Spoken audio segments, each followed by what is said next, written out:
गायवादी राजनीति का चरम दौर है ये। गाय के नाम पर गोरक्षक हाथों में हंटर उठाकर इंसानों की खाल उतारने लग जाते हैं। आज उन गोसेवकों की असली तस्वीर देखिए। उस राज्य से जहां गौरक्षा का सबसे ज्यादा दंभ भरा जाता है, राजस्थान में सरकारी संरक्षण वाले जिस गौशाले में हजारों गायें पाली जा रही थी, उसमें झांकने तक नहीं जाते थे गोरक्षक। न तो कोई चारा देने वाला था, न पानी। नतीजा, गौशाले में एक एक करके गायें मरती जा रही थी, उनकी लाशों से बदबू उठ रही थी और गोरक्षक गायों के नाम पर नोट छापने में व्यस्त थे। गाय के नाम पर राजनीतिक गुंडागर्दी की हजारों तस्वीरें देखने के बाद अब गायों की असली दुर्दशा देखिए। सड़कों पर गाय के नाम पर इंसानों की खाल तक उतार लेने वाले हैवान देख लें, उन हैवानों के हाकिम देख लें, उन हाकिमों के हुक्म देख लें और हुक्म की हुकूमत भी देख लें। एक दो नहीं, पूरी 70 गायें राजस्थान के सबसे उम्दा गौरक्षकों के हाथों मारी गई। मामूली मौत नहीं, बल्कि तड़पा तड़पा कर मारी गई।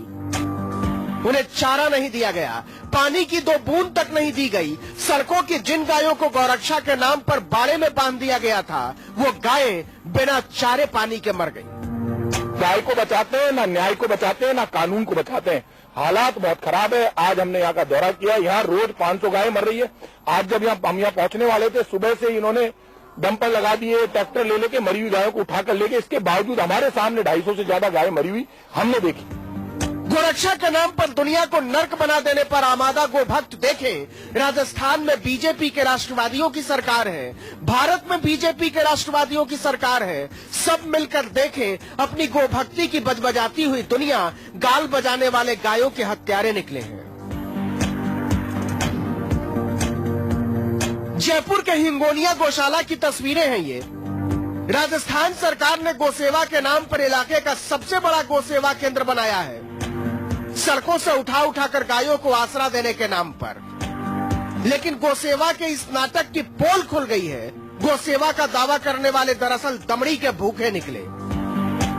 गायों का चारा खा गए, गायों का पानी पी गए, गायों की खल्ली खा गए और भूख के मारे, प्यास के मारे तड़प तड़प कर मर गई 70 गायें। कोई देखने वाला नहीं था। बारिश के कारण से जो अव्यवस्था फैली वहाँ, उसको हम दुरुस्त कर सके और वहाँ जो गाय जिस प्रकार का मैसेज आ रहा है, वो मैसेज अच्छा मैसेज जाए बाहर की तरफ, हम व्यवस्थाएं ठीक कर रहे हैं। एक स्वयंसेवी संगठन की टीम हिंगोनिया गौशाला का जायजा लेने पहुंची तो हैरान रह गई। गायें बिना चारे पानी के दम तोड़ रही थी। गौशाला से इतनी भयानक बदबू उठ रही थी कि सांस लेना मुश्किल हो रहा था। ये वही हिंगोनिया गौशाला है जहां पिछले दिनों चारा घोटाले की खबर आई थी।